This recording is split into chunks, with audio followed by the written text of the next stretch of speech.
after tonight. You don't have to look up at the stars. No, no, no, no. I Come take a look at my dream world. Tonight. You don't have to look up at the stars. Chat, if you wanna come get it, then come for it. I'm so clean, my kick's nice, I'm Chuck Norris. Minute made the beat bounce, had to jump on it. Run for it, run, Gump Forrest Gump like hollow pumps, you gotta jump. No trouble, no double, I got a stunt. You don't have to look up at the stars. Make one wish, you're looking at a star. Swag so fresh, you can put it in the jar. And the way I change gear, you can put me in the car. I remember when me and Seif used to sneak in every concert door. Now I got my feet in. Every day is Gift Friday, no weekend. You don't have to look up at the stars. Good night, everyone. So sorry for the late start. So sorry for being gone for so long, but you know, life happens. But hashtag this just in is back. And so is Neil in front of the camera. Welcome, Neil. How's it been, man? Hey, man, just good. Good night to everybody. It's glad to be back. As you said, life happens. Doesn't happen in a vacuum. So, you know, we've been busy last couple of, almost feels like a month or 2 months. Yeah, it's been a month. And it's almost been a month that, unfortunately, the topic we're about to talk about has happened. But I thought it was too big for us to leave out and not speak about. And that is indeed the women's Final Four. And at the end of that, LSU's massive title winning victory over Iowa. It was a very, very, very successful Final Four. Set a number of records along the way in terms of viewership. LSU's title winning victory, as I spoke about, garnered 9.9 million viewers. That's 9.9 average million viewers, reaching a high of at one stage 12.6 million. That game was the most streamed event on ESPN Plus. The round before that, when Iowa knocked off the previously undefeated defended champion South Carolina Gamecocks, that averaged what would have been a record 5.5 million viewers, or 5.5 million viewers at that time. Yep. Well surpassing last season's title game. So, Neil, what was so special about this year's Women's Final Four that set so many records in terms of viewership? Well, when you look at certain teams and certain players within the women's side of the NCAA basketball championship, the tournament, there were a lot of key names, like people like Caitlin Clark, Angel Reese, to name a few. Those were teams that were highly coveted, well, not coveted, but sought after in terms of viewing, et cetera, et cetera. And then you had teams, you had the same LSU, you had the same, like, you know, the usual suspects, UConn, and oh my goodness, words and names. Oh my Iowa, goodness, Iowa and South Carolina. South Carolina. Oh my goodness, because the men's side was pretty good too. But yeah, you had some pretty big teams and players in the Final Four, and of course, you know that they were building certain rivalries and certain storylines within it. So it was well marketed. It was well poised to have a good set of viewership. And then when you add to that in the men's side of the tournament, there really wasn't much buzz or excitement between certain teams and players. And then as things went on, like the normal suspects, usual suspects, like the Duke, North Carolina, those teams weren't doing as well in the tournament, or were not poised to do as well in the tournament. So I think based on all of that, and of course the fickle nature of the men's side of things when it comes to the bracket, so many busted brackets early on in the tournament, I think people more gravitated toward the women's. But I think what spearheaded the women's being viewed more than the men's, or sorry, not more than the men's, but on a higher level than usual, is because of the storylines, the star players, and the teams that were trying to make history. Yeah, I think you hit the nail on the head, Neil, in terms of, especially as, you know, our esteemed colleague Marsha would say, it was the hype. And like, I know we're going to touch on the men's just shortly, but the weird thing that makes the March Madness so appealing on the men's side is usually the avenue for upsets. And as we talk here now, we're welcoming one of women's basketball's biggest fans, biggest supporters in Dwayne Marcus. Going to go talk with Marcus, but we'll get to him. Actually, no, before I go, turn to him. welcome, Dwayne. It's been way too long, but Dwayne, let's ask you right now. Like we just started about 5 minutes ago, and Neil started to chime in, so we'll get your opinion on this. Let me get Dwayne. Just hold on. Let me get Dwayne. I'll get Dwayne on screen. Hold on, we can't hear you, Dwayne. Hold on. No, it's not your setup. Yeah, Dwayne there? Yeah, but I just have a question. Neil, where's the gray in your hair? Where'd it go? Boy, life happens, that's a long story for off camera, but life happens, man. Sometimes you gotta turn back the clock, man. You can find out.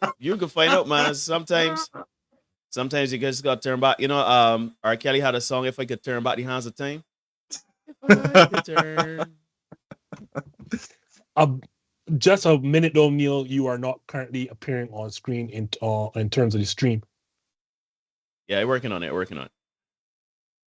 Dwayne came in like a wrecking ball. I'm sorry. I just. That's fine. It's all love, man. It's all love. So while Neil gets his camera fixed or his screen fixed, I'll throw it to Dwayne quick. Dwayne, as I mentioned, the title game between LSU and Iowa averaged 9.9 million viewers, and that is indeed by far, I want to say probably more than twice, the highest number of a women's title game in previous history, just surpassing a record which was set the round before first Final Four game between Iowa and South Carolina. So, Dwayne, what led to the fact that we saw such record viewership for this year's women's Final Four? I don't know what you're looking for here, Justin. I don't. So I'm gonna be honest. I was looking at first of all, I had to bully my way onto the show for all you good people at home, because Justin almost had this show without me, and I was like, "Come on, Justin! Like you can't talk women's basketball without me, right?" I'm a humble guy usually, but I just feel like you can't do that. But anyway, we're talking about a game that is, constantly growing. The momentum of the momentum of college women's basketball in general, but specifically college women's basketball, it's about to skyrocket. It's amazing. So like, there's a couple reasons. Number one, this year, I think was the first time we really got like true promotion for it, right? I think when you look at it in past years, right, you're looking at, and this is no shot at past tournaments or any of these teams, like for a long time, UConn dominated the landscape of women's basketball in college, right? And then Baylor kind of dominated the landscape of college women's basketball, especially when Brittany Griner was there, right? South Carolina, and I love South Carolina. I love Don Silly. I'm a fan of the Gamecocks. We've dominated the landscape of college women's basketball for the last 6 or 7 years or so, right?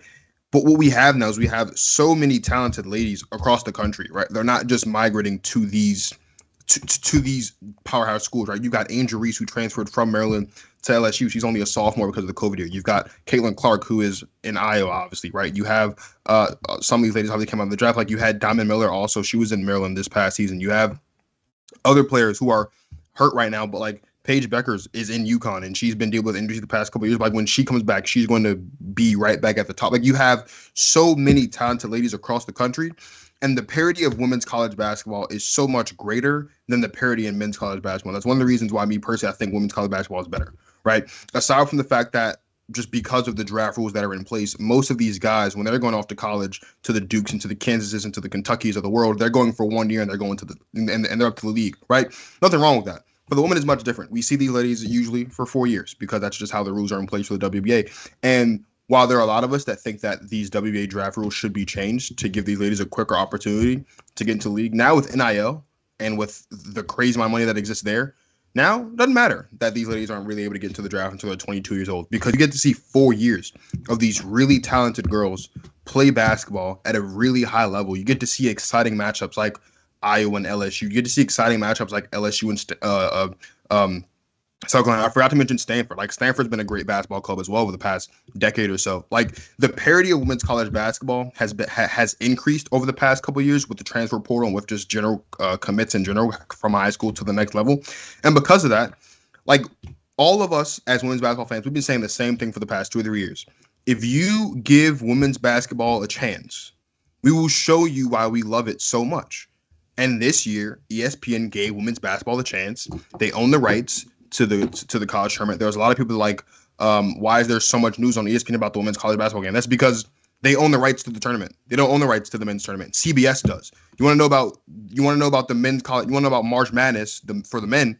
You go to CBS Sports because they own the rights of it. That's why all of the shows are on CBS. That's why Selection Sunday is on CBS. That's why bracketology and all those things like that, they're all on CBS because they own the rights to it. You want to learn about you want to know about the women and what's going on there, you tune into ESPN. ESPN gave all these ladies all these talented ladies across country a platform, and we showed up in droves, not just at home as viewers on TV or on computers or whatever, but also in person. Ticket sales were through the roof in person as well. So you give us an opportunity to show up and show why we love this game, and we did just that. And it's going to continue to be that way. Like as long as the opportunity presents itself for us to show up, we're going to show up. It's just like got people that like the NBA, the NFL, the XFL, the USFL, right? WWE, UFC, Bellator, Showtime Boxing, HBO, like whatever it is, whatever sport it is, NASCAR, Formula One. If you are a fan of it, when given the opportunity, you show up and you show out to support what you love. And women's basketball fans, we have been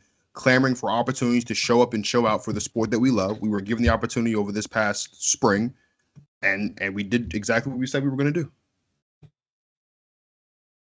So, like, I'm not going to do much other than to add to the points that both you and Neil made.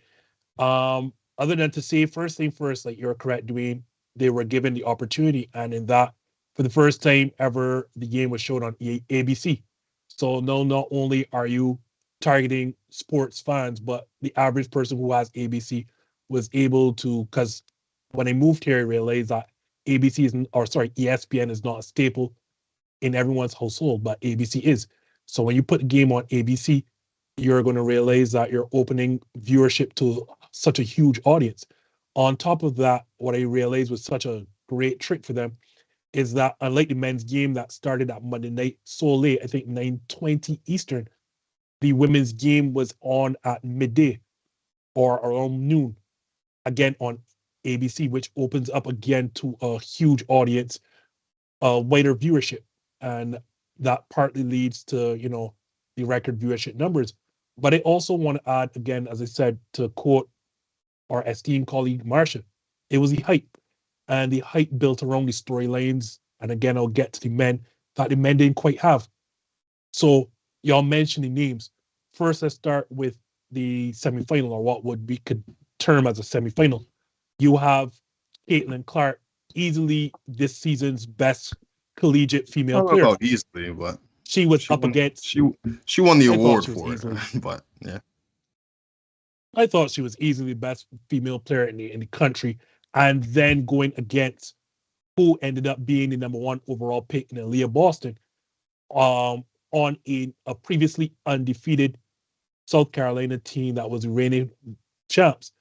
Not only were they undefeated, not only were they such a stat team, but Dawn Staley comes with a name or comes with a brand as their coach. So like these are names that like you going into that Caitlin Clark, and then you had her 30-point triple-double, a 40-point game in the final, the semifinal. And these are storylines. So you have Caitlin Clark going up against what is one of women's basketball's powerhouses, led by a WNBA Hall of Famer in Dawn Staley, a Team USA Hall of Famer for that. Let's go past WNBA. And then you get to the final, and you have, again, a big name in Angel Reese versus Caitlin Clark. That was what the tournament was hyped up, or at least the final was hyped to be. And not only did it deliver, but at the end, you have the signature two gestures from Angel Reese, which the game will always be remembered for, at least in my opinion. You have first, you ring me. I'm not sure if that was first, but it was, first probably was a John Cena can't see me gesture, and then comes the ring me. And those two gestures will live forever in terms of this tournament, because I truly believe that is what the final will be remembered for. But Neil, we talked about record viewership for the female game, so sorry. But on the other hand, we see it going the other direction, where the men's game had record lows in terms of viewership, most definitely the final. Why do you think that is? I think that when you look at the men's side of the tournament, we kind of touched on it just now. I think once upon a time, it was all about the names: Duke, UNC. It was about Kentucky, Florida Gators. It was about these teams that were larger than life. The players were larger than life. Especially, the men's NCAA tournament is a precursor to the NBA draft and to players going into the NBA draft. But when you look at all the hype surrounding Victor, I can't pronounce his last name, but I will not try. The French guy that is literally a my player on steroids, right? When you have there are no top prospects coming out of the men's side of college that anyone is talking about or buzzing about. Then when you take away from the transition from the powerhouses of the men's NCAA, like you have, no UNC, no Duke really being a powerhouse or anything like that. And then when you also add into the fact that there are so many upsets, so it's no longer you being a Gonzaga and you come in and dominate. It's no longer you being, a powerhouse and it's like literally any given night a team could win. And we saw that in the NCAA tournament, right?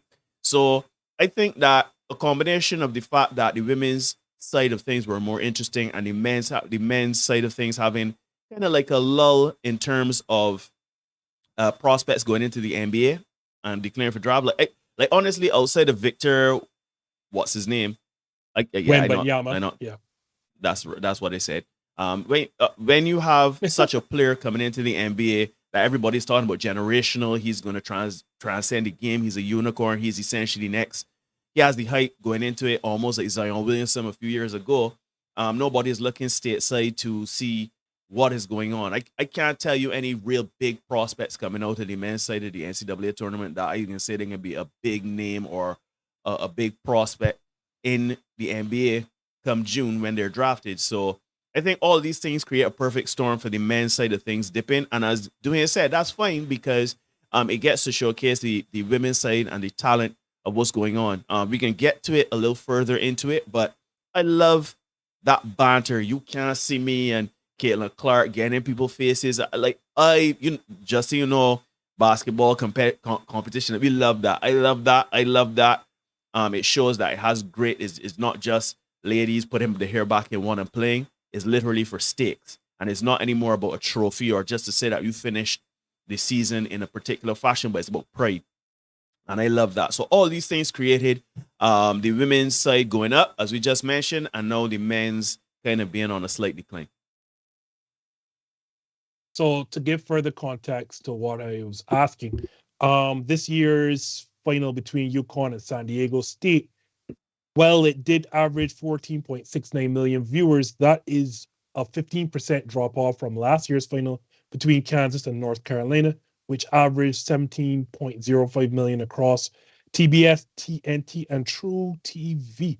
But this has been following a trend, gentlemen, for I think the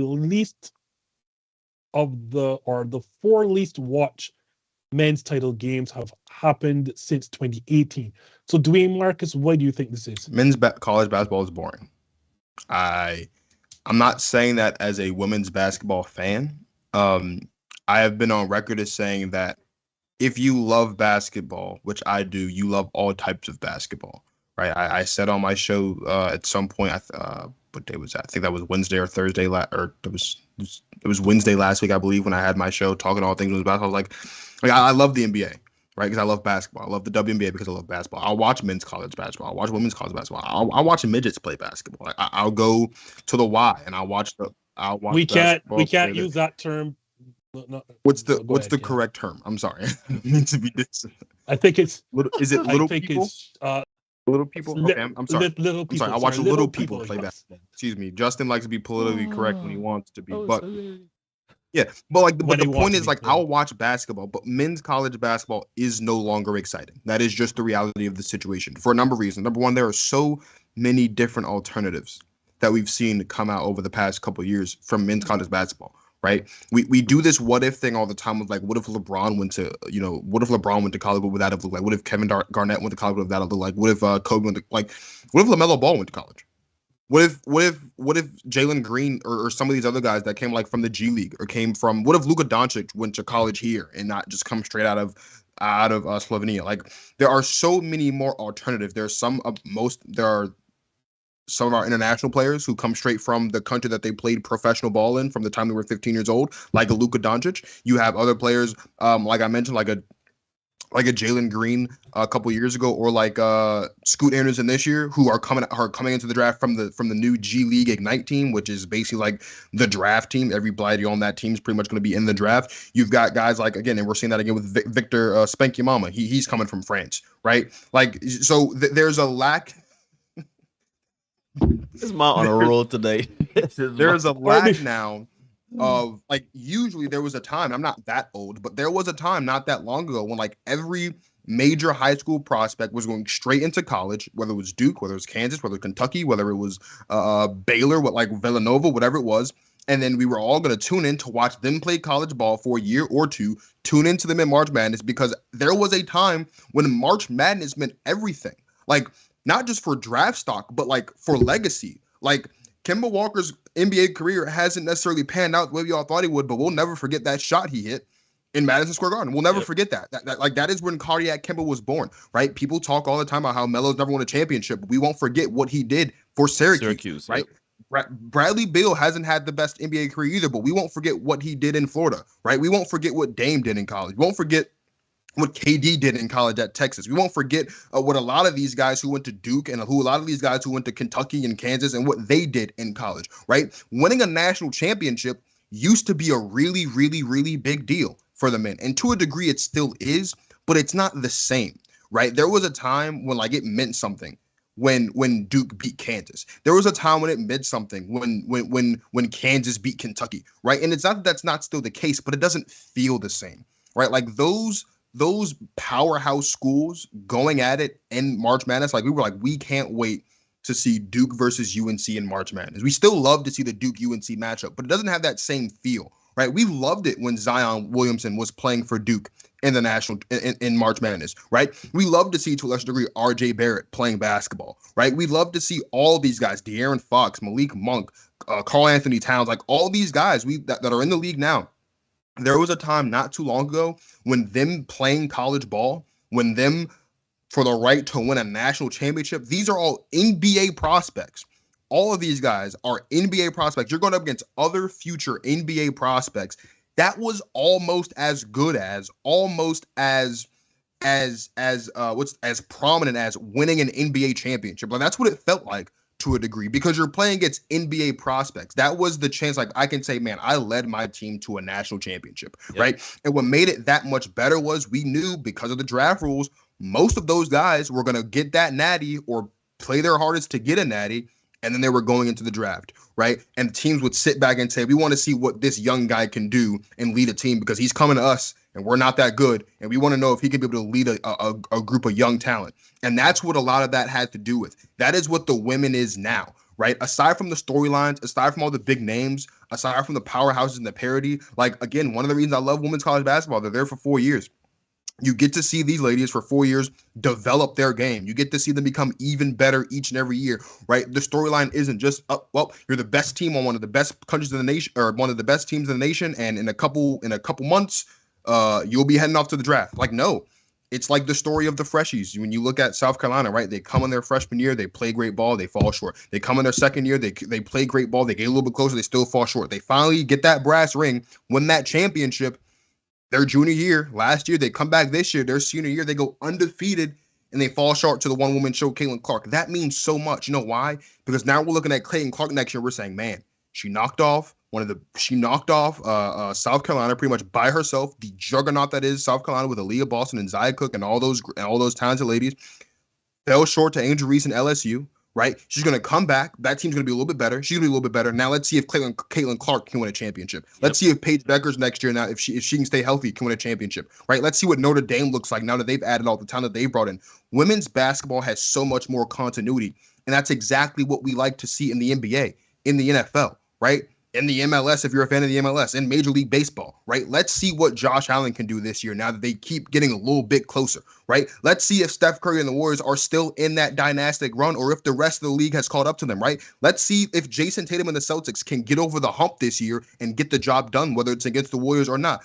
Is Giannis really still the guy in the league, right? Will he get out of the East? Will he make it back to the finals, win a championship? Those same storylines that we love on the next level at the top is what we used to love that we're lacking in men's college basketball. And I know it was a long little rant, but men's college basketball doesn't have that same luster of these are the top prospects in the draft this coming June. Let's see who can prove to be the best of the best. You got Victor Spank Your Mama out there in France. You got Scoot out here in the G League. The best prospect in the draft out of college is Brandon Miller. And Brandon Miller, he's not bad, but he's not on the level of Victor, and he's not on the level of Scoot.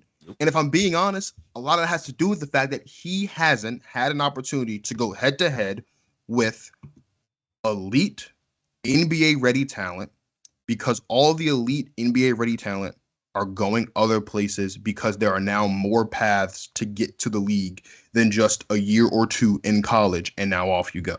Yep. Well said. I won't disrespect you anymore, Victor Wembanyama. So I will actually point out. It's not disrespectful. I'm just joking, Victor, but thank your mama. That's just how it works. He could. He said, yeah.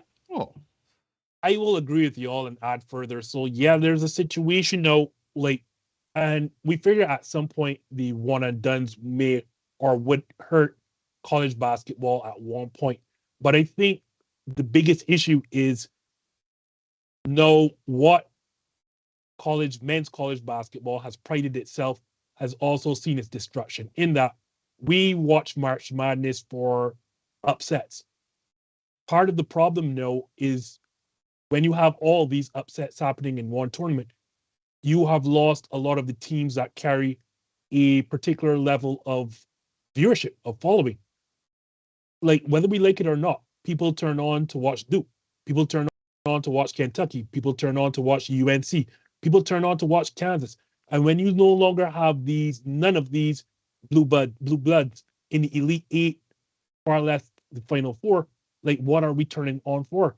Sure, UConn has won 5 titles since 1998, but no one looks at UConn as a traditional blue blood. Like, we don't do that. Even teams like Villanova, we don't look at these teams as blue bloods. Like, if you don't have Duke, and like teams like Duke and UNC and Kansas and Kentucky are so polarizing. So you either watch them to see them win, or you watch them to see them lose. No one cares that UConn is playing San Diego State in the Final Four. No one cares to watch that. And then on top of that, yeah, even if you have smaller schools like this, and UConn is not a smaller school, but obviously San Diego State is, yes, it's San Diego State. So sorry, hold on a second. Yes, San Diego State. The issue is, as y'all mentioned, there are no stars. Not forget NBA prospects. There are not even people with huge names on either of these teams or any of the teams that were in the Final Four. Like, no one cares. And when you look at the women's side, that was far from the reality. Like, you're talking about Caitlin Clark. By the time that Iowa played South Carolina, everyone in the country knew who Caitlin Clark was. Everybody knew already that Aaliyah Boston was the runaway number 1 pick in the WNBA draft, or would have been at that time. Everybody would have known that about Angel Reese and LSU. You, on the other side, we did not have the star power in the men's tournament, or at least at that stage in the men's tournament. So, like, when you have these games, these high-level games, like, I can remember Magic Johnson versus Larry Bird, and that I can tell you how long ago that was. Like, I didn't watch it live, but I've seen that game. And you can go back and forth. Like, you could talk about Hakeem Olajuwon for Houston. You can go, like, you can keep talking, like Kemba Walker. You can go on and on and on. Carmelo Anthony for Syracuse. I remember, I'm a huge Duke fan. So Elton Brand and that Duke team that I swore would have won a national title, they got beat by Richard Hamilton's UConn. Like, we can go on and on and on. And these games and these massive matchups are dictated or remembered by star players. But when you got to the Final Four, there was just no star quality. Whether it was traditional blue bloods or actual players, there was none of that. And as I say that, like, March Madness is prided on all of these upsets, but it felt like the upsets hurt them as you went on in the tournament, because no one wants to see San Diego State. No one wants to see these smaller schools at a tournament. You want to remember, like, look at last year or the year before when Coach K's final game was a Final Four matchup with UNC. That's what we're talking about. That's legacy. Like everyone's gonna tune in because that's hype. That's the biggest college rivalry that ever existed with college basketball's most successful coach. You're gonna tune in to watch that game, but when you have UConn and San Diego State, just doesn't feel the same. What felt the same for me and Neil, I can tell you who Neil will talk about this. I love it. I know I'll let Neil get first crack because this is what we're here to talk about. Angel Reese's gestures. We got the John Cena, can't see me, then the ring me. But unfortunately, that seemed to got a lot of backlash in the media and a wider world of watching sports. Neil, are you comfortable with these gestures? I love it. Because at the end of the day, it is all about competition. It's all about pride. It is all about,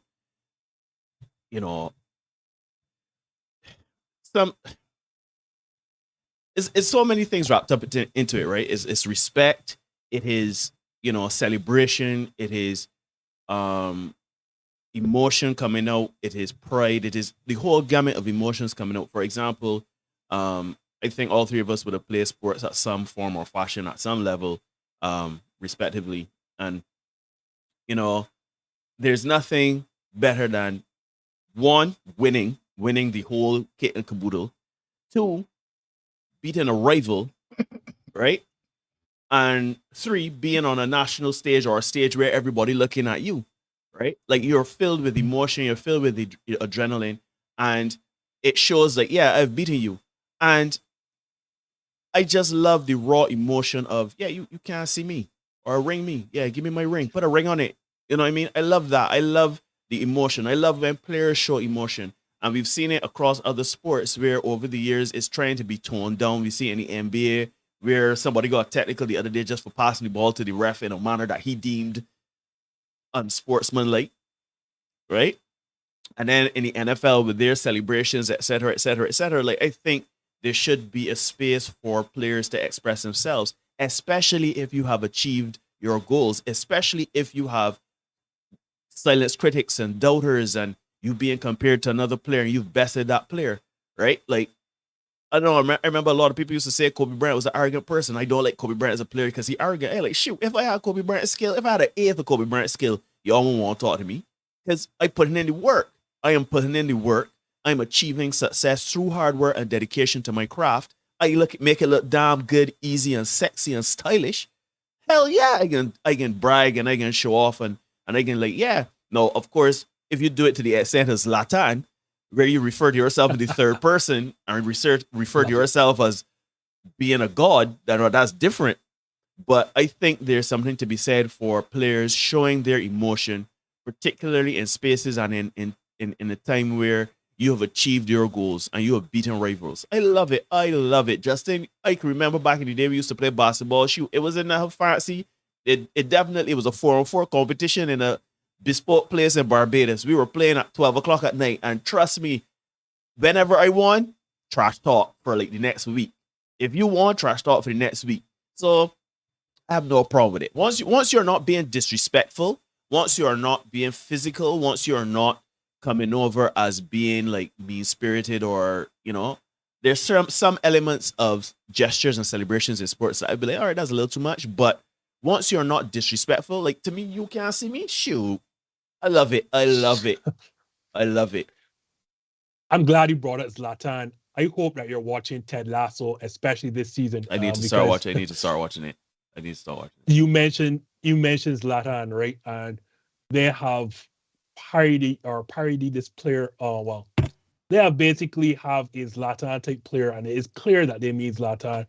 This guy named Zava. All I can tell you is watch season 3 of Ted Lasso. Dwayne, you're significantly younger than us and born in the PC era. Do you feel, I'm just asking you, do you feel any way towards Angel Reese's celebrations, gestures, whatever you want to call them? Is Angel Reese a champion? Shoot. You better believe it. Right, champions get to do what they want. That's how it works. That's how it works. When you win a championship, you do what you want, when you want, how you want to do it. Right? You don't like it, well, win a championship, and then you can do it. That's how it works.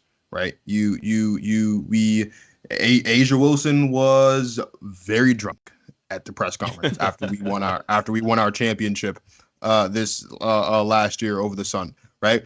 Draymond Green talks a lot of trash anyway. He talks even more trash after he wins a championship, right? LeBron James smokes cigars and takes really great pictures after he wins championships, right? And demands his respect. That's how it works, right? Like Michael Jordan jumps up in the air and fist bump. Like Kobe Bryant jumped up on a table and stretched his arm out, right?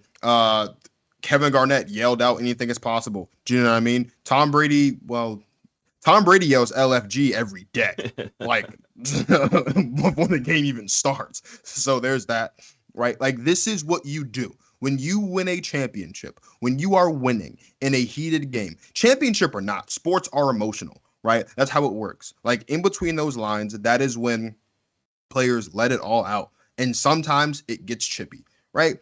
Sometimes there's, what happened with the Wolves and the Nuggets the other day when there's literally fighting happening, right? Other times it's just a lot of back and forth, right? You think back to when KD had left the Thunder and then he went back to OKC for the first time. Things got real chippy between him and Russ. They got to talking to each other's face, saying some things I won't repeat on the show. Like that's how sports works, right? Like sports is the ultimate meritocracy, but it's also the ultimate battlefield. Like that's where you let it all out on the line. You've got someone in Angel Reese who has been talked about bad all season long, not given any respect all season long. You've got Caitlin Clark on the other side of the court, and she is doing more or less the exact same thing we can get there season long. Yeah, we're going to not get there. Getting talked about as much. She became America's darling because she was the best player on a not that great Iowa team. Iowa was fantastic this season, but she was doing a backpack job. Let's call a spade here. I think there's a lot of talent on that roster, but she was doing a backpack job for much of the season. Angel Reese and the LSU Tigers were undefeated. Their one loss this season was against the South Carolina Gamecocks, who has been the best team in college basketball for the last 5 to 6 years. So that's just how it is. Angel Reese deserves a lot of respect. LSU deserves a lot of respect. Flu J. Johnson deserves a lot of respect. Kim Mulkey deserves a lot of respect. And LSU is disrespected from the moment the season started until the moment the season ended. Everyone was like, oh, well, the LSU SEC is soft. Well, now you had 3 SEC teams in the Final Four. So, like, what more do you want? When you win a championship, you get to do that. There's a reason why champions have the parades. There's a reason why champions are invited to the White House. There's a reason why champions get the trophy. There's a reason why champions get the medal. There's a reason why champions get the confetti. There's a reason why the champagne is delivered to the champion's locker room and not the loser's locker room. When you are a champion, what's the old saying? To the victor goes the spoils. Amen. And on top of that, when you win a championship, beating out one of the best players in the sport doing so, you get to do even more trash talk. There is a reason why, we look at those finals matchups from 2017 and 2018 between the Warriors and the Cavs and say, man, that's great for KD because he beat LeBron James, who's the best player at the position, right? There's a reason why we looked at Kobe Bryant and Tracy McGrady back, and he was like, man, they're neck and neck until Kobe started winning more championships, right? There is a reason why you look at in football, man, Aaron Rodgers would probably be held in a higher regard if maybe he had that one Super Bowl matchup against the Patriots that he should have had the year we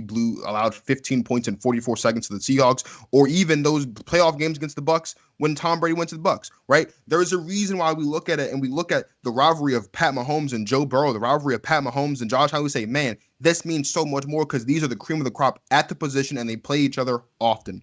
When you win a championship, you get to do whatever you want. When you win a championship against one of the best players in the country on the other side of the court from you, you get to do even more trash talk. That's how it works. Because now, as far as the public eye is concerned, guess who the best player in the country is right now? It's Angel Reese. Because Aaliyah Boston's in Indiana now, playing for the Fever in a little over a month when the WNBA season tips off. And Caitlin Clark, while she has won the award, she didn't win a championship, though. And that's why a lot of people say it doesn't matter about MVPs. All it matters about is championships. And Angel Reese won a championship. The LSU Tigers won a championship. And so from now until we crown a champion next season, Angel Reese is going to do a whole lot of trash talk. She was doing a whole lot of trash talk anyway. Look, she's from here. Okay, she's from DMV. So what's the trash talking happening on this side of the world anyway, right? But she's been doing. She is going to be talking a whole bunch of trash from now until next season. And if she wins another one, well, see you in 2025. That's how it works. That's how it goes. Just how it works. So, guys, remind me or correct me if I'm wrong. Angel Reese did the John Cena Can't See Me, right? Mm-hmm. And then she did the Ring Me celebration, right? And that was the worst of what we saw on TV. Like, what are we talking about here? Neil kind of alluded to this. I have spoken to Neil. Neil is one of my closest friends, to the point I have spoken to Neil every day via messages. I speak to Neil every single day for the past 5 or 6 years. I cannot tell you, I cannot come on this show right now and tell you the things I've told Neil Hoyt on a basketball court. I cannot.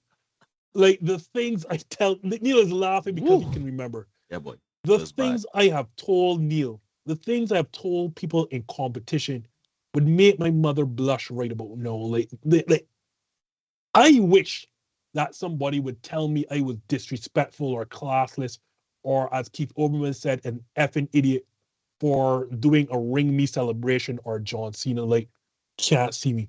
So I mild. have said something. So, like, that is, it does not even come to my mind to do those things because, as Neil said, those are so mild. I had a nickname of the glove from my people, when I was at school. They called me the glove. And it was not because, and I thought it was a great defender, but trust me, it wasn't because of that. It's because of what I said. Like Gary Payton, I could talk. And it was not for public consumption. Trust and believe. I say that to say, right, no person who has ever stepped in those lanes in a competitive team sport, you would never have found any of those people complaining about what Angel Reese did. You're not going to find, like, you're going to find the Keith Olbermans and the other people who watch these sports and probably have never played a team sport in a competitive nature complain. Because, like Neil said, there's a level of testosterone. Well, not testosterone in this case, but there is a level of Pride. human hormone. Yeah. There's a level emotion. of human hormones that take over when you're on a court. When you, especially on, as we all said, a nationally televised stage on a national championship game. Like, you literally, we've all heard the term leave it on the floor, right? And leaving it on the floor, it comes with something, like, because you can't put all that emotion into what you're doing. And then when victory is about to come, all of a sudden you're timid and mild. Like, I don't know where we have gotten in life where we want our champions or competitors to be mild and timid, when to compete, you have to do anything but. So we're asking basketball players, football players, soccer players, whatever you have it, baseball players. It takes a level of confidence. First thing first, people mistake for arrogance. It takes a level of confidence, because the first thing you have to be when you get on the court is that you cannot doubt yourself in any form or fashion. Nope. You cannot have second thoughts. You can't doubt yourself. So that is going to come across to the average person as arrogance, when it really is confidence, because you have to have that self-confidence. And then when you've worked so hard to achieve everything you want, or everything you've worked for, all of a sudden now I'm supposed to be timid, mild, humble, and all that. Humility didn't get me here to start. So why, now that I've achieved these things, you're asking me to be humble? Like that humility and sports, I know people are going to say, oh, you can be humble. They just really don't go hand in hand. But, there is a space. No, I think there is a bit of humility when it comes to sports. I think there's a time and place of sports. I think that, in that moment, she was all right to say that, right? Listen, let me tell you all a little quick story, right? I'm 43 years old, right? The best days of basketball are behind me. Last weekend, I played 4-on-4 half-court basketball with men of my age, right? And we won all evening long. We didn't lose a game. We won probably 8 straight games, right? We were beating anyone coming on the court. Around like game 3-4 in a row, you start to talk. You start to say some things. And I'm just saying, as you were saying, Justin, You can't see me out 43. I was telling these men, shh, it look bad. I had a young guy marking me. Guys probably like 25. I was like, shh, it look bad. I killing you, boss. It look bad. Like I'm ready for the arms house. I'm ready for BARP, which is ARP for those Barbados equivalent. Like I'm ready for benefits, brother, and I'm killing you. Come on, no. I don't see And I'm sure that's not what you said. I'm sure that. Oh no, that is the cleanup version for sure. I can tell you all right, like the things I've told Neil. Dwayne, it got so bad between me and Neil. We trash talk via email. And that's when email first came. We didn't have social media, boss. Email. We didn't have the instant messaging, the DMs, nothing. It was straight email. That's actually nasty work. Trash talking in email. Brother, man, I used to be at work. Putting in people email. I would put in Justin's and put CC everybody else on the court. Yeah, it was bad. I'm telling you, man, he talked about waiting to game 3 or game 4. It started when it was late enough. I'd say, I'm about to play Neil tonight. I'd email him and remind him that we're playing tonight. So I don't know what we've gone into an era where a girl flashes 2 gestures, not seeing anything. Because she didn't see anything. She went up to her and you can't see me. And ring me. Like, are you serious? Again, the things I have said are definitely not for public consumption.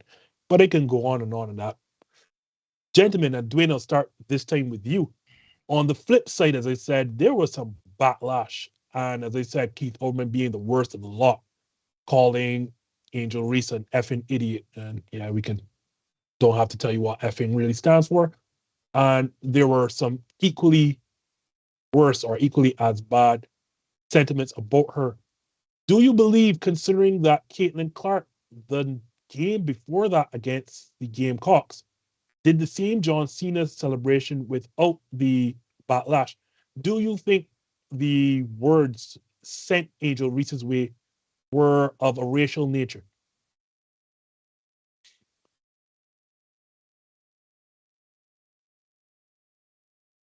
This time you, Dwayne. No.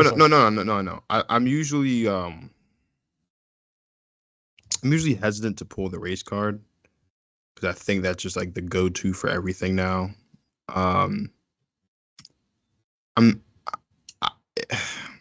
It's hard to say it's not, man. I mean, when you think about the way that Serena Williams has been portrayed in the media over the course of her career, when you think about the way that Venus, her sister, to a lesser degree, has been portrayed in the media throughout the course of her career as well, it's hard to say it's not. It is. I can't sit here and even come up with a legitimate. I can't come up with a legitimate argument that anyone could come up with to say that it's not somewhat.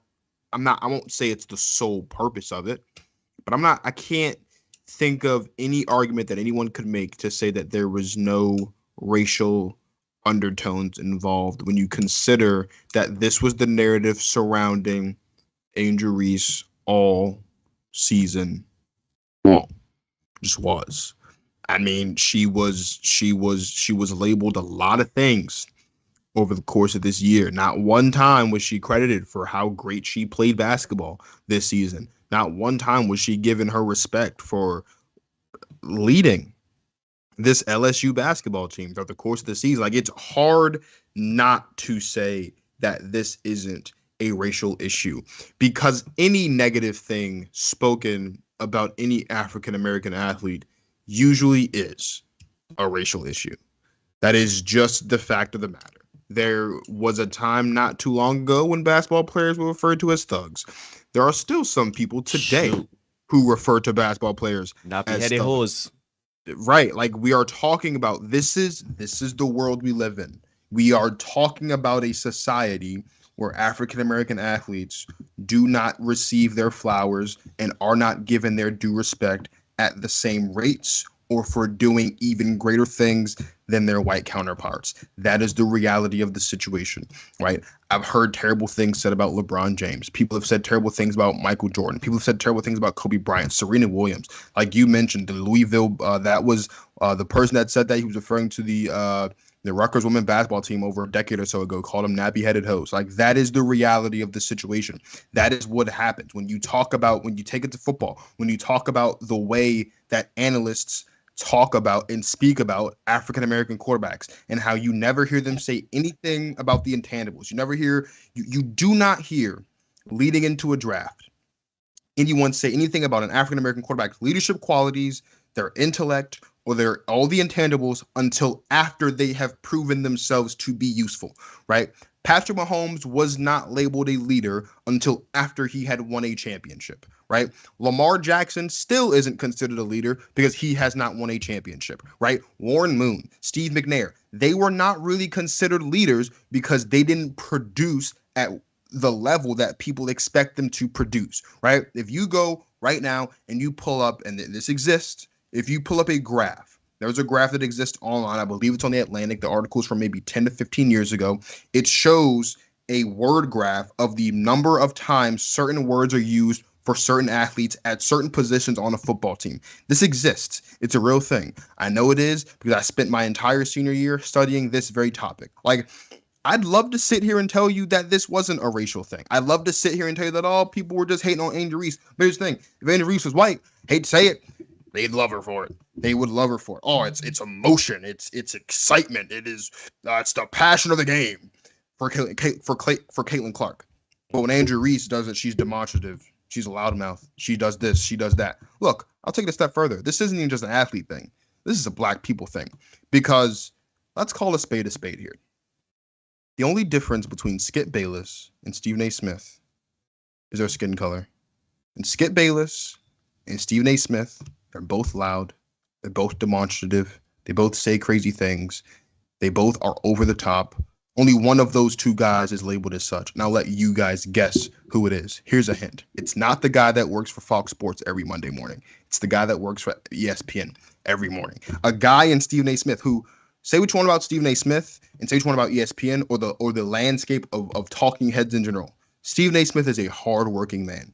There is no one that works harder in this business than Stephen A. Smith. And if you don't believe me, turn on any TV show on ESPN at any time of the day, and I bet you his face is on it. Stephen A.'s World. There was a time when he had that other show when he was arguing with himself with the baby filter for Snapchat. He's on the Countdown now. He's got First Take. He's been on Get Up a couple times. Like, ESPN, the face of ESPN is Stephen A. Smith, and he's loud, and he's this, and he's that. Probably the face of Fox Sports, if not Shannon Sharp, is Skip Bayless. He's loud. He's demonstrative. He's over the top. He's annoying, but he's not labeled those things, not by the consensus, right? You take it a step further. Let's talk about Serena Williams, all the terrible things she was called over the course of her career, all the tiniest of things. She wore a cat suit one year, and literally that type of attire was banned. No one can wear it now because Serena Williams won it. She's been called masculine and all types of other things. Like, this is not an Angel Reese. This is not an Angel Reese specific thing. This is an issue, and this is a problem and a roadblock that African American athletes have been dealing with since the beginning of time. That's just the modern era. We don't have to take it back to the time of Kareem and Bill Russell and Jesse Owens. There are a bunch of other crazy things going on in the world as it pertains to civil rights and all that other stuff that they were dealing with outside that. Just existing as an African American human being at that time was hard enough, and now they're existing as African American human beings in predominantly white spaces made it even worse. This has something that has existed from the beginning of sports, and unfortunately, it's going to exist for as long as sports exist, because wherever there is someone of African American descent in sports or in anything that is successful, there is going to be someone that is going to try to attach negative adjectives, adverbs, and connotations to their name and their ability and their achievements to bring them down a peg. But the smallest bit of anything that any white person does in the world of sports or anything is always promoted. That's the fact of life. We don't have to get into regular Black people like the three of us who have other things that we deal with on our jobs on a regular basis. The way that African-American teenagers are portrayed on the news, the way that African-American teenagers are portrayed in newspapers, the way that white teenagers who trigger warning, go into schools or shopping malls or movie theaters and just let it rip how they're portrayed, how they're treated, how African American men and women are treated by police officers and all this other stuff. We don't have to get into all of that. We don't have to get into the way that African American judges that are going up for Supreme Court hearings or whatever, who have perfect, nearly spotless records, are treated compared to how white men who are going up for these same positions who clearly don't have a, like, we don't have to dive into all the intricacies that exist between the black and the white in the country aside from sports. We'll keep it to sports, but it exists. And the unfortunate part is it's even worse for these athletes because their platform is that much bigger and they are not allowed to express the human emotions that the three of us and a whole bunch of others who don't have this massive platform are allowed to express, because it's not, our pictures aren't going to be posted everywhere. The way that Aaliyah's Boston picture was posted on every tabloid you can think of last year after she was crying about losing the national championship, a genuine emotion to feel. You cry after the national championship the same way that Joel Embiid's picture was splashed all over everywhere after they lost Game 7 to the Raptors a couple years ago on that crazy shot by Kawhi, right? You don't see Jokic's picture posted up everywhere when he's crying. You don't see Luka Doncic's picture posted up everywhere when he's ripping his jersey off and having all these, and doing the things that he does. Sometimes when he gets upset, it's sports, it's life. We all get there. African-American athletes, African-Americans in general, are never allowed to express genuine human emotions at the same lengths that their white counterparts are allowed to express without them being labeled as anything other than a human being. So there you have it. He wasn't going to keep it long, but yeah, we didn't let him express himself because he expressed himself extremely well. Mm-hmm. Neil, same question. Is there a racial undertone towards the backlash Angel Reese got for her celebrations? Well, first things first, Dwayne said that very eloquently. It's tough act to follow in terms of what he said, but he hit some points, especially as a young black man living in America. But what I would say is that, as much as, again, I agree with Dwayne, I don't like to pull the race card because I feel like that's the boogeyman in the closet for some situations. But yes, there is an element of racism with a hint of misogyny in there, right? Let me explain. Like that. Yeah, let me explain. Because Caitlin Clark, when she did her appearance and everything like that, she has the natural hair, she has it back in one. She's very humble and modest in her appearance and how she moves and operates with her teammates, etc. It's just that when she's in the moment, she lets her emotions show. You can't see me because I here killing you. 30 points, you can't see me, right? That is seen as plucky. That is seen as, putting in the hard work. That is seen as, determination and a slight underdog story, right? But when you see Angel Reese, she has, the hair, she has the eyelashes, some makeup, she looks great, nails done. She's a very attractive woman, right? Not saying that Caitlin Clark is not attractive. I'm saying that you can see there was a bit of effort in Angel Reese putting together herself for the games, right? Now, you see how she moves with her teammates. You know how we black people, we got a little swag. We got, like how we interact with each other. Is, not everybody understands it, right? It come over as very off-putting or confusing to the uninitiated, because shoot, how we greet each other and how we, rib each other's teammates and stuff like that. You're like, geez, these guys are friends. You know what I mean? It is a different dynamic. And the unfortunate thing is that people don't understand the black identity. They don't understand the black struggle. Shoot, here in Barbados, we're majority black. We're like over 80, almost 90% black in Barbados. And we face our unique brand of racism, which is a historic thing that stems from the advent of slavery years and years ago. But as Dwayne said, we're not going down that path. We're not talking about that. We're talking about Angel Reese and Caitlin Clark. The truth of the matter is when you put the two of them side by side and you look at them without seeing anything, without seeing them interact or anything like that, you can already see Angel Reese's personality come out. You can see it in her hair. You can see it in how she decides to wear whatever accessories she has on. You can see it in her nails. You can see it in her eyelashes. You can see it in her, right? You can see her personality. She wants to look good. She bought the glam, right? Yeah, she bought the hard work, but she also wants to look good while doing it. That's us black people. We want to look good while doing it. Kobe Bryant put in, and Michael Jordan. How much work that man put in? There haven't been any harder workers in sports. Very few outside of Michael Jordan and Kobe Bryant.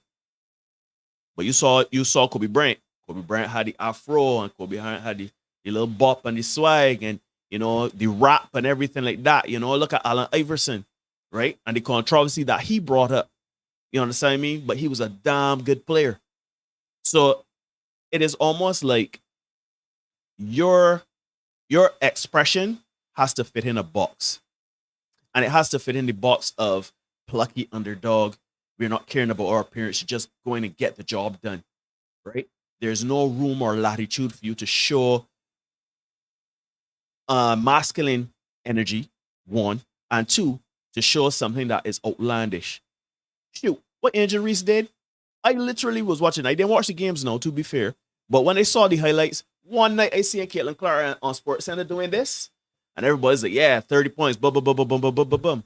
Next, few nights later, Angel Reese out there, boom, boom, boom, boom, boom, boom, boom, and everybody like, oh, the Angel Reese. And they're like, well, shoot. If, again, we were talking about it just now, we playing basketball. Let's say Justin come on the court and say, boy, Neil, boy, you are no good at basketball. You are absolutely trash at basketball. I don't know why you even buying shoes to play basketball. You actually bouncing up. Brother man, why you doing this? And I not only beat Justin, but outplay him. I can be like, Justin, boy, I sorry to say it, boy, but who is trash now? I literally would have bought a trash bag and brought to Justin the next time I saw him. I would have brought one of them, we call it Glad. I would have brought a Glad drawstring trash bag and said, Justin, boy, I ain't know, boy, but you gotta jump in here and live in here for a few. Because if I am trash and I dominate you, cheese on bread, boy. If I am trash, what are you? You understand? There is nothing wrong with throwing back. Because to me, we being humble and everything like that, if the whole thing is we don't like outlandish, you can't see me when you dominating your players and you want to come and play me in a final and they dominate you and beat you. You can't see me neither. If them can't see you, well, who you can see? You understand? So to me, I think that it is a Rubik's Cube of social issues that are obviously. The only thing I didn't agree with what Dwayne said is that this is a societal thing. Sports reflects life, as Dwayne said. I agree with that. But it also reflects society. Now, how many coaches told us that is an sports analogy for life, right? You learn so many lessons. But one thing it does is reflects. Sports is a social commentator of what's going on in society. So when you see that, you have a problem with what Angel Reese did, and you argued with Caitlin Clark the night before, a couple of nights before, I just saying, because that is the same thing, just in a different packaging. I don't know if there's anything else to add to what y'all just said. And I mean, like y'all, obviously, I live in a predominantly white state, which is Wisconsin, for those who may or may not know. And my wife is white, so all of my in-laws, are obviously white. So, I try, like y'all said, to keep the race card in my back pocket until absolutely necessary. Like, it's not something that you readily play. There are some instances you see and you feel things. And you're like, oh, is it? And then it's all right, hold on. Let's not jump to conclusions. But I don't know other than to say, and Neil was perfect there, like sports is a mirror, a reflection of society. So I don't know what else I can say that if you have no problem with what Caitlin Clark did against South Carolina, but you have an issue with what Angel Reese did against Iowa in a national title game, I don't know what else there is to say. Like, and just sorry to cross you, Justin, but we spoke on it earlier, right? I think the people that have a problem with what they saw, one, didn't know the lead up to that, and two, they have never played organized sports on any type of level where there are stakes and competition. I'm sorry, but what she did was like perfect. South Carolina can't see you when you dominate them. Well, guess who can't see you tonight? Guess who you can't see tonight? Can't see me. I have watched, and then I've seen so many competitors. I've grown up on Larry Bird. So, I mean, and if you hear players talk about Larry Bird, No one, and I mean with Gary Payton, with Michael Jordan, Draymond Green, no one apparently talked more trash than Larry Bird, and that's what I grew up watching basketball. And if like you sincerely have a problem with Angel Reese, you can't see me at a ring celebration. Like, I don't think the problem is Angel Reese. I think the problem is you. Shifting gears, gentlemen. We did have a situation. Hold on a second, because I kind of changed up the order before we came on. So talking about this increased viewership, and it's been, steadily moving for the last 2-3 years. You had record highs last season. You had record highs Final Four games and right into the national championship game. As I said, over 9 million average and up to 12.6 at one stage. Dwayne, you made mention Caitlin Clark is coming back next season. So too is Angel Reese. And we are hoping to see a healthy Paige Beckers. Do you then expect these records to continue claiming in terms of viewership of the women's game?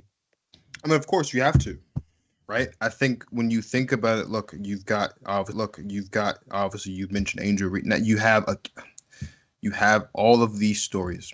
Now the story is, can LSU go back to back, right? What does Iowa look like next year, right? There is this looming idea that Haley Van Lith, the guard from Louisville, more specifically for those guys who might not know who she is, if you need the viral moment, she's the guard that A, got into it with Miami at the end of the game, but B, Caitlin Clark told to shut up because Louisville was down 15 points against Iowa in that game. She could go anywhere. She could go to LSU. She could go to Iowa. She could go to Stanford. Speaking of Stanford, Jada Curry, the guard from Stanford, she's transferred to Louisville, right? You've got Maryland, who's always been a solid basketball team on the women's side, right? You have South Carolina, who has the number 4 draft class in the country. You've got Notre Dame, who did a lot this season, and a lot of their key players injured. All those key players coming back. Plus, they're adding a recruiting class that is highlighted by Hannah Hidalgo, and she played incredible. She was a McDonald's All-American this year. She's playing incredible. She's going out there to Notre Dame, out there to South Bend. As you mentioned, Paige Beckers hopefully will be healthy this season. We know what that's going to look like with UConn if she's healthy, especially consider all that they brought in. Like, there is so much parity across the country. Miami is going to be back. Virginia Tech's a solid basketball team. UNC, led by Deja Kelly, they're a solid basketball team as well. Like, there is so much parity. Women's basketball is the perfect sport because it has something for everyone. It's got something for your casual fans, your hardcore fans, and people that are just getting started. The viewership, of course, is going to go up, right? Because number one, because Paige is coming back. And she was already America's sweetheart, and she hasn't really played much basketball because, unfortunately for her, she's been dealing with a lot of injuries. But, like, she's going to bring a lot of viewership in and of herself. She's going to be added right back into the mix. I think she's going to fill that void that Aaliyah Boston is bringing beautifully, because it's been Angel Reese. This season, it was Angel Reese, Aaliyah Boston, and Caitlin Clark. Well, now next season is going to be Angel Reese, Caitlin Clark, and Paige. Plus, whoever else, takes that next step over next season and fills the gap. And maybe there's going to be a four-headed monster at the top. But women's basketball, as I said at the top of the show, when every time, this is just women's basketball. This is women's sports, but we're talking women's basketball. But every time women's basketball, whether it's the WNBA or whether it's college, every time we have been given an opportunity to show why we love this game, we've done it. Both in the stadium, or both in the arenas and at home with viewership. It's going to continue to be that way because there's going to be more and more talent coming in. There's going to be new fans coming in now because of all these new this new recruiting class. These ladies have their own fandoms from their high schools.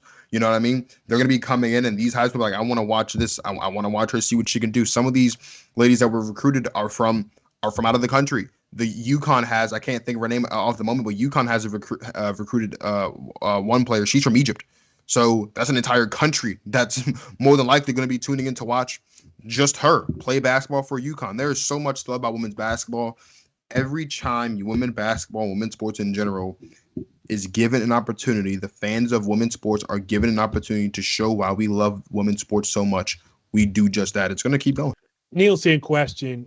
Do you think that viewership is just going to continue climbing to record numbers, or do you think that at some stage next season women's basketball is going to hit a stall of some sort?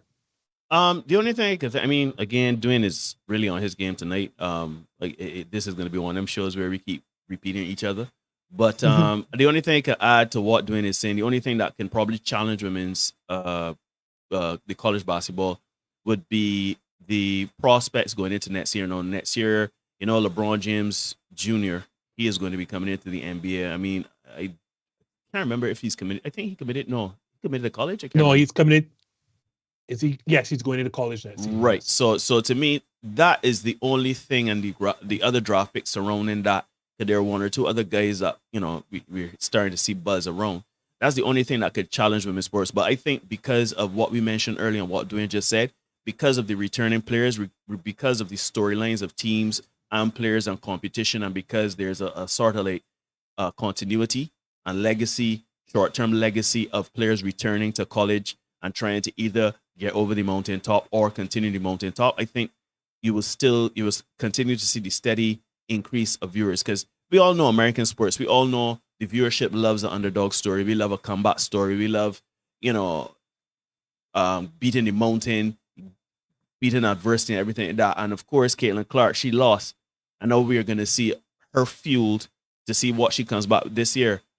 Sorry. And then of course, when you see Angel Reese, can she retain her throne, right? So can the South Carolina, can they come back into the mix and be as great as they once were before, right? So there are a lot more storylines for the women. It's just that LeBron James Jr., Bronny, and that whole machine and everything like that. You as Marsha, Justin, you talked about earlier, the hype machine.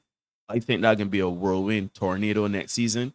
And I think the only thing, depending on how he goes in the tournament and everything like that, or how he does in college or whatever, I think that will determine, if it sees an increase or a slight dip. But I think overall, women's college basketball is in a good place, simply because of, as Dwayne eloquently said earlier, the continuity, the short-term rivalry and continuity, and a little bit of legacy that's being established in those teams, especially when you have, the coach, Staley, he's there too.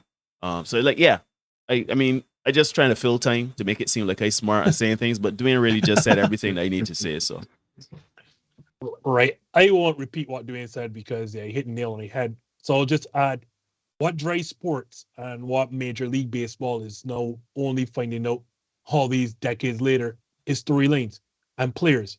Like, if there are two things that drive sports, it is drama and stars. And that is exactly what you have in women's college basketball, or what is lacking in terms of men's college basketball, at least from my end. Like, Neil is correct. Bronny will bring a level of hype by himself, and we don't even know where he's going as yet. But then when you look at the storylines, when you look at the drama, the very first thing is that the reigning national title team, or the reigning national champions, are in the same division as the current powerhouse. And that is, I'm talking about LSU and the South Carolina Gamecocks. Those matchups next year alone, I can tell you, those regular season matchups, I expect to see record viewership alone, because you're going to be talking, everyone's going to be looking at Angel Reese versus that squad, because it's no longer the Gamecocks against the underdog and Angel Reese. It's going to be the other way around. We're going to talk about the mighty champion LSU with Kim Mulkey. Like, this is one of the all-time great coaches, and she came back to LSU. So that's another storyline. And now Dawn Staley, we all know Dawn Staley from her time in WNBA, for all her time in the Team USA. These are storylines upon themselves with massive stars. So we mentioned Paige Beckers is coming back to a traditional powerhouse in UConn with Gino Oriyama. And Gino has said some things about South Carolina. Heck, I want to see them match up in the tournament, because y'all made mention of it earlier with Black athletes commonly being referred to as thugs. Now, Gino didn't quite say it, but Gino kind of hinted at it, saying maybe not thuggery, but how physical and how strong, or how South Carolina beats up on teams in the paint, trying to give the notion that they're not playing basketball, that they're thugs and they're beating up people. That's a storyline in itself. As I said, Paige Beckers' return. Now the entire nation knows who Caitlin Clark is. Everyone's going to wait for that, see what she has in store on an Iowa team that we can only hope is expecting to get better and be back in the tournament. And all the traditional powerhouses, what will they do? Because there were a myriad of upsets. There, outside of South Carolina, I don't think there was another number one seed in that Final Four. It was just South Carolina. Like I LSU think was a number one seed. no, LSU was a 2, and I think Iowa was a 3 at that. So like when you talk about this, like the parity as Dwayne talks about, so you're going to see the return of South Carolina. You're going to see LSU. You're going to see Iowa. You're going to see Notre Dame, as you mentioned. UConn, if they get back a healthy Paige Beckers. We're talking about Maryland. You're talking about Miami, Louisville, Stanford, and even mentioned Stanford and Baylor. And this is like, and I grew up with Tennessee. I'm not sure if you remember, Neil. Tennessee was a powerhouse back in the day, and now we don't even mention Tennessee in the same breath of these teams. Duke and North Carolina are also good female college teams. There are so many storylines, so many stars that we're waiting that unfortunately college men's basketball does not seem to have. And now to go back and make this full circle, what is the first image that's going to come to your mind? What's the first image when the next women's basketball season starts? What's the first image that's going to come to your mind? Angel Reese. The first image for me is Angel Reese's gestures Angel are going to come to mind. And that's why I think, like, for those who are cursing her for bringing her down, are you crazy? Like, that memory, that image is forever stuck in my mind and not in a bad thing. Because even when you look at the thumbnail for this show, what is the thumbnail? Angel Reese pointed to her ring finger. Like, I'm going to forever remember that going into next season. That image is burned in my memory now. So that's what we're talking about. When you talk about basketball, and even let's look at these current NBA playoffs, like everything is either stars or storylines or both. And as Dwayne correctly alluded to, women's collegiate basketball does not have a shortage of any. So quickly, folks, let's wrap this up. Fortunate or unfortunate, First Lady Jill Biden, obviously we know champions visit the White House, but Jill Biden took it a step further to ask the losing Iowa team to also visit initially. Neil, do you have a problem with that? Yes. Hell yes. Yes, I have a problem with it. Going back to competition, as Dwayne said, I tell you, Dwayne was on fire tonight. To the victor go the spoils. Other than doing this and scoring a lot of points in the tournament, what are you coming away from the tournament to see? You understand? Like, to me, I think that it is unfortunate that, well, not even unfortunate. I don't know what was going on in her mind or why she would say that. I think I do, but I don't want, you're not going to go back there. But honestly speaking, it is known. Keep it in your back pocket, Neil. Keep it in your back pocket. It's true, right? When you win a championship in any discipline, any sport, you go to the White House. That is a tale as old as time. That's a tradition. That is like the sun rising in the east. If you win, you go to see the president. That's just what it is. Where are we rewarding mediocrity? Where are we rewarding second place? Well, I don't understand. What, you know what I mean? And I think it sets a very strange precedent, because then going forward, if I'm a runner-up or whatever, why you can't get invited to the White House? No, hey, it's the White House. You can invite anybody to your house who you want to. But I think it is telling. Let me just leave it there. I think it's telling that she would want to see Caitlin Clark and Iowa come to the White House having not won anything, versus, just have it at LSU come in after winning the championship. Your piece, Dwayne. To the victor go the spoils, man. I mean, let's just call it a spade. You can't hear me? Yeah. No, For some I reason, don't have hear any, him. Oh, go ahead. I don't have anything else to say. To the victor goes the spoils. You don't invite losers to the winner's table. That's just not how it works. You want to get invited to the White House, win a championship. Also, Jill Biden, with all due respect, it's not your house. It's Joe's house. The First Lady's never extended the invitation to the White House. It's never happened. That's never happened. Michelle didn't do it. Ivanka didn't do it. Neither of the George's wives did it. Hillary didn't do it. This goes all the way back to Ronald Reagan back in 87. I don't know all the first ladies' names, but no first lady since 80. Well, technically it goes back to 63 with JFK, but Ronald Reagan made it like a traditional thing in 87. Like no one else, no other first lady has invited a team to the White House. Jill Biden thought she could be the first. Shane Lane, I don't know what to tell you. Now, hopefully the Secret Service aren't banging on my door this next couple days. But hey, this is not Jill's house. This is Joe's house. Last I checked, President extends the invitation. I don't know what else to tell you.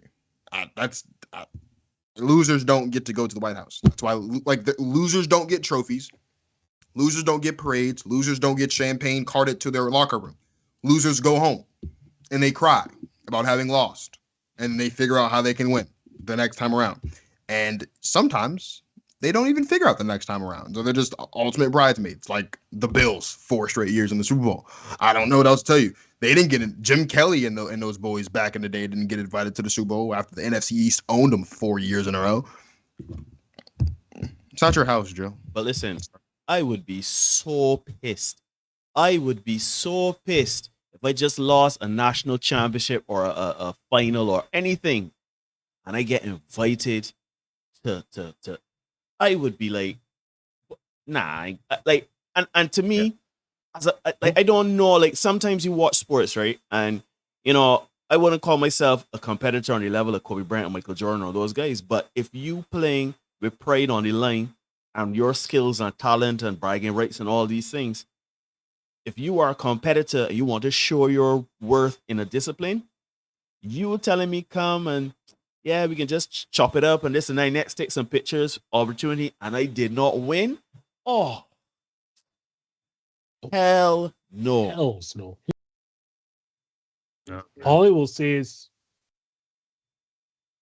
in fairness to Jill, I could understand trying to not comfort Caitlin. We Clark, don't but comfort losers. This is Don't- America. Hey, brother, ain't even I'm- just hold on, America. I'm getting there.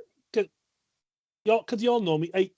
I could understand wanting because I figure she did it not because Iowa lost, more so than having a star like Caitlin Clark at the White House. I figured that, but Jill, you could go and meet her somewhere else or have some sort of other, conference otherwise. Like also, I just find it telling that we're in a society that wants to give people participation trophies and try to remember second place, because 5 years from now, outside of the fact that Caitlin Clark played in that national title game, we are not going to probably remember who lost to LSU. Like, that's reality. So I don't know why we're trying to reward. I don't want to say mediocrity because get all the way to championship game, but we're not rewarding winning. I get what you're saying, Neil. So we were not rewarding winning, and I don't know why we're against that. I I could assume why that was done, and I think Angel Reese kind of pointed to it after she said, well, hell, I'll go and see the Obamas instead. But yeah, that's another conversation for another time.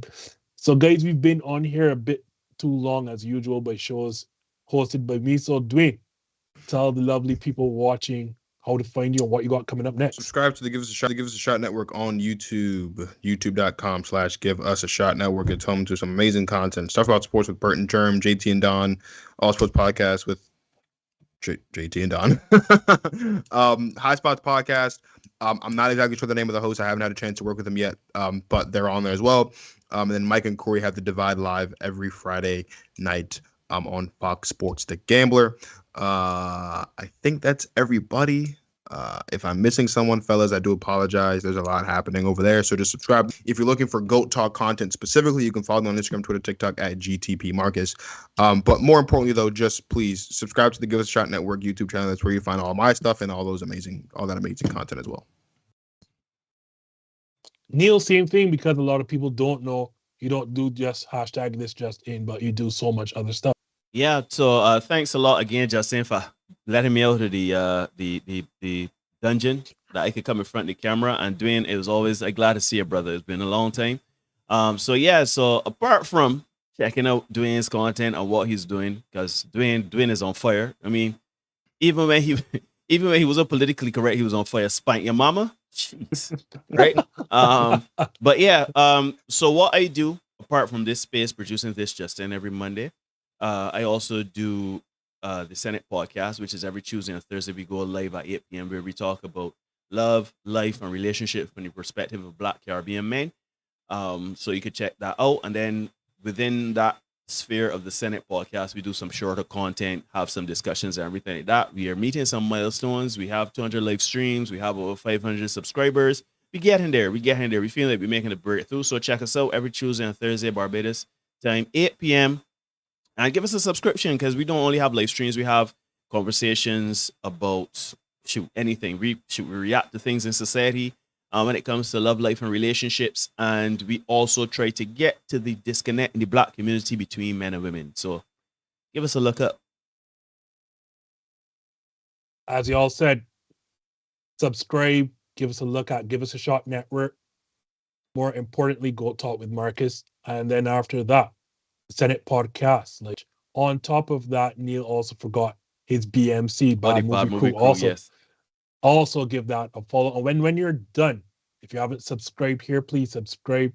For all of our short form content, you can hit us on Twitter, you can hit us on Facebook, you can hit us on Instagram. That is #ThisJustin. Please put in the hashtag don't want Matt Skellerman and ESPN. You want right here. For our long form content like this every Monday night, 8 p.m. Eastern, 7 p.m. Central. That's also 8 in the Eastern Caribbean. We are live Monday nights right here on YouTube. Next Monday, we have a special one for you. We haven't exactly crafted the show as yet, but it will be a draft special. That's right, because the NFL draft is less than 2 weeks away, next week, Thursday, to be exact. And on top of that, you may have seen some of our hints. Fave 5, keep looking for that. We will drop some more clues as we go on to that, but look out for that. A special feature we have coming up for Fave 5. So for Dwayne, Marcus, for Neil Hoyt, I'm indeed Justin of #ThisJustin signing out. We will see you for next week's NFL draft show. Yep. Don't forget Victor spank your mama. I know that after tonight, you don't have to look up at the stars. No. I Come take a look at my dream world. Tonight, you don't have to look up at the stars. Chat, if you wanna come get it, then come for it. I'm so clean, my kick's nice, I'm Chuck Norris. Minute made the beat bounce, had to jump on it. Run for it, run, Gump Forrest Gump like hollow pumps, you gotta jump. No trouble, no double, I got a stun. You don't have to look up at the stars. Make one wish, you're looking at a star. Swag so fresh, you can put it in the